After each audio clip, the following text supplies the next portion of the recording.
Welcome to M&tM Machines number 73, the issue where the secondary content was decided via a vote on M&tM Machines' Facebook page. That's why you, finally, get the other half of that Hail Mary battle report from the olden days. If you would like to see something else, I insist you like M&tM Machines on Facebook and participate in future polls, which I am certain to do. So before we get back to Stryker and how he tries to free himself from the butcher's grasp, we have another match of me versus Kushinada, Harkevich versus Gorten. It will be 25 points of Moshpit. Enjoy!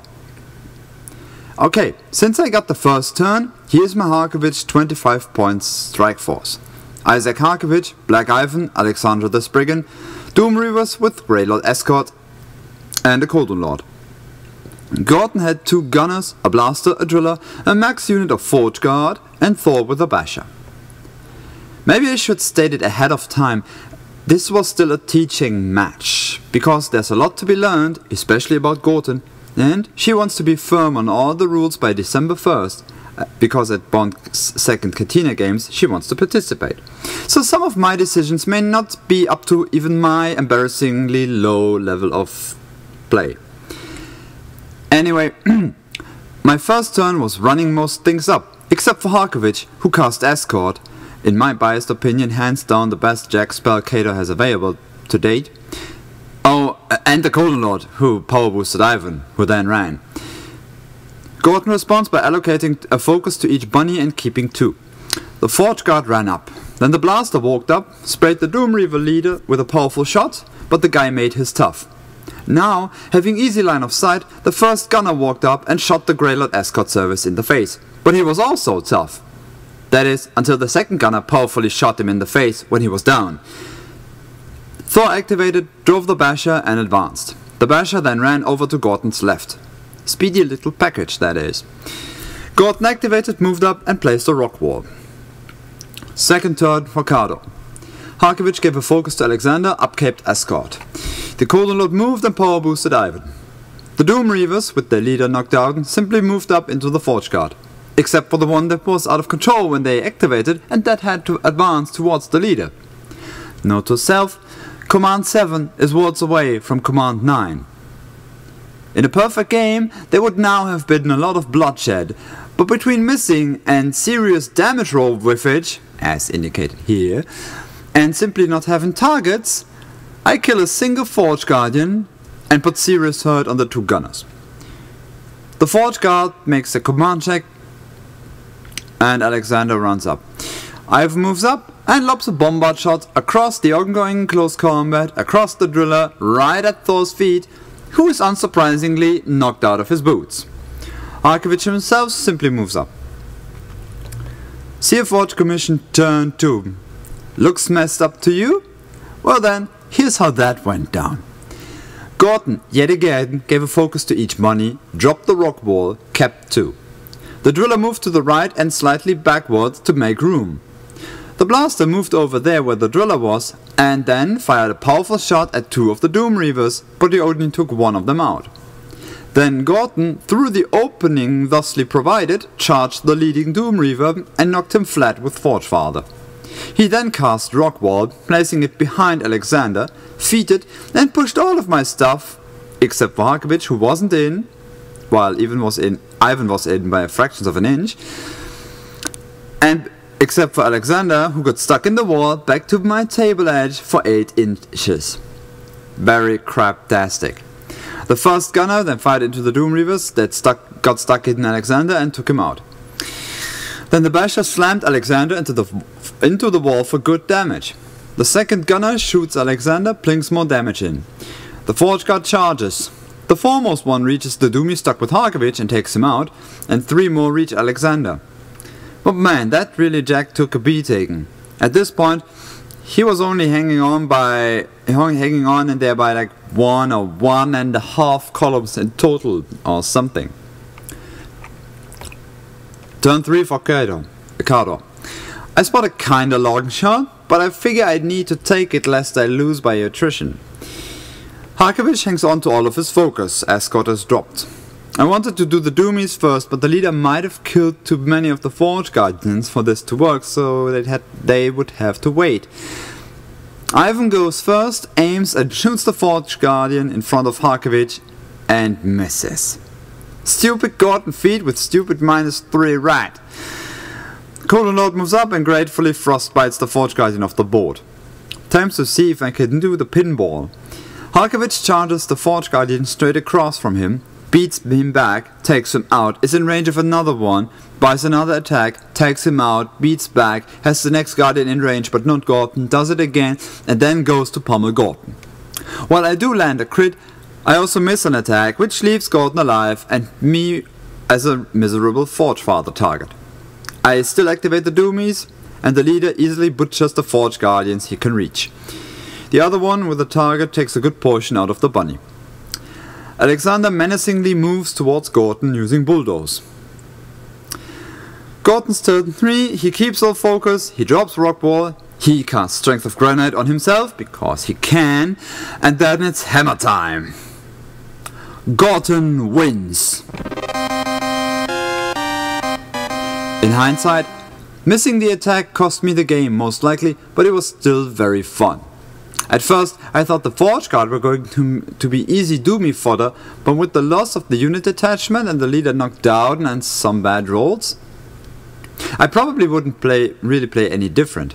Every scenario where you have to advance towards the commission is good for Gorten, since you can simply walk up into any scoring zones there are. My VIP in this game is probably Ivan for killing Thor. Otherwise I'd certainly have lost Alexander. My VUP goes to the Doomie escort, but it's probably just me who has to be a little more mindful of this model's positioning. So far he's always one of the first models that I have to take off the table. My biggest blunder in this match is not running Alexander under escort turn 1. I actually ran him before I activated Harkevich because I effed up my deployment yet again. As for changes to the list, well, just watch, because Harkevich vs Gorten will return as a matchup. But as a baseline statement, Doom Reavers with UA will go in return for some more utility. And now, with the game over, let's move on to the next point, resolving the Hail Mary effect. Enjoy!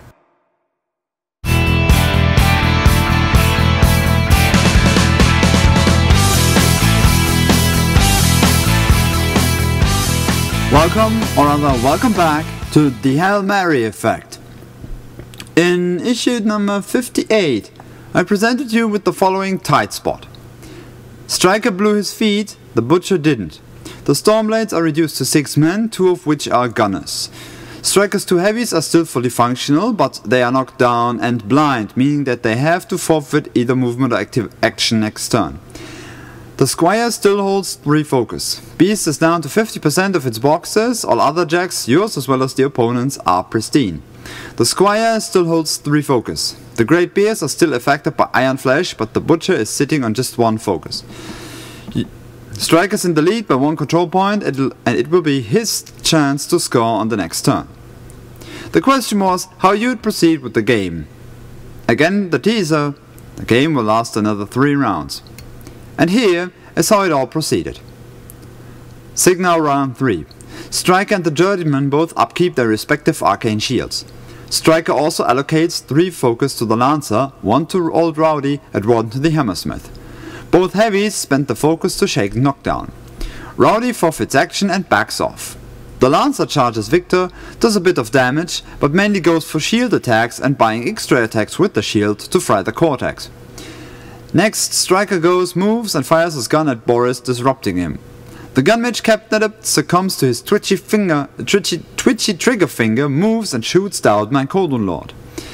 Inspired by all the gunfire, the Journeyman goes, shoots at Beast in melee with the Stormblades. He boosts a hit and misses Beast 09. Ouch.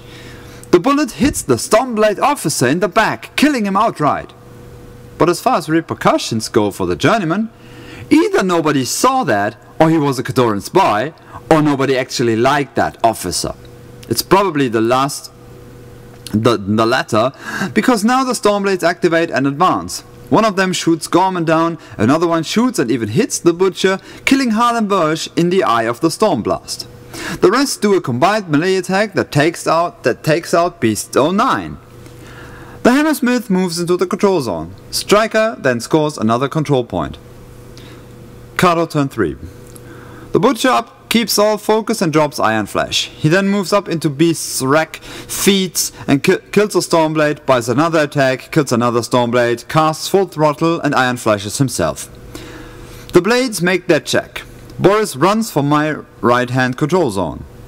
Victor, circumventing no Cortex with full throttle, charges the Hammersmith and whacks him good.